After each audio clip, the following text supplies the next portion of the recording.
Found the train. I get those goosebumps every time. I need the Heimlich, throw that to the side. I get those goosebumps every time.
Welcome to another episode of Donut Fitness. You guys just got done watching a training session. We did upper body today. I'm going to talk very briefly about what we did and why we did it. So this week is the first week of sort of a 6-week training segment. So what we're doing this week, we're doing 10 total work sets on back, 10 work sets on chest, 6 work sets on shoulders, and 6 work sets for arms for the entire week. That's the week's volume. So today, on upper body day 1, what we're going to do is we're going to go upper body, lower body, day off, upper body, lower body. We're just going to cut that volume in half. So on the first upper body day, we're doing 5 work sets for back, 5 work sets for chest, 3 for shoulders, and 3 for arms. Remember, this is how I measure my workload for the week. I do it in terms of volume. In the simplest terms, we know the more volume you do, granted that you're training at something above 60 or 65% of your 1 rep max, but the more volume you do, the more muscle you're going to grow. Obviously, there's some rules in there. We'd all be doing 300 sets a week and we'd all be 400 pounds. So you do have to periodize the training somehow. The way I do it, and we'll talk much more about this in an upcoming video, is I do sort of 6-week training segments building up. So this week, 10 for back, we'll take as an example, 10 total work sets for the week.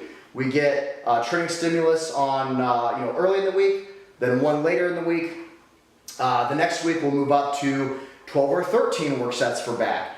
Then 14 or 15, 16 or 18. We'll probably finish on week 5, around 20 or 22 work sets for back.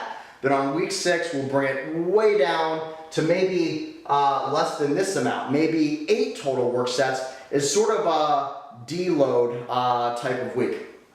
So that's sort of the general structure. We're going to go much deeper into this. This is sort of the training that I recommend. A lot of it depends on how often you're going to go to the gym.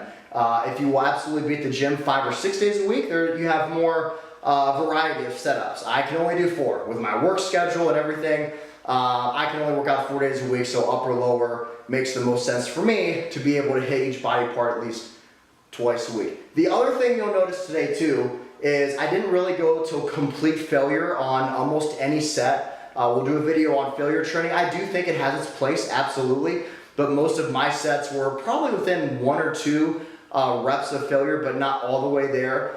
Again, you have to push yourself training, but the cost of training till failure over and over, it's just too much on recovery. So you really have to use it strategically. Anyways, that's just a quick idea of today's workout and what we did. You'll notice this is a better idea of how I normally train, very controlled. You saw the T-bar rows, very strict. The weight gets put down and up. It's not herky-jerky. Same thing with the rack pulls, which we're actually harder doing 315 out of a very strict rack pull than it was deadlifting off the ground. And that's just because of how strict and tight I get, trying to really focus on my back and not just looking like a zebra humping a football or something. So this is a much better idea of how I normally train. The other thing is keeping recovery in mind. If you're just throwing around weight, such heavy weight, I mean, we could go to 7 plates on T-bar rows, but all that's going to do is beat me up, hinder recovery. When I can go up to 4 or 5 plates, very strict form, it's all in my lats.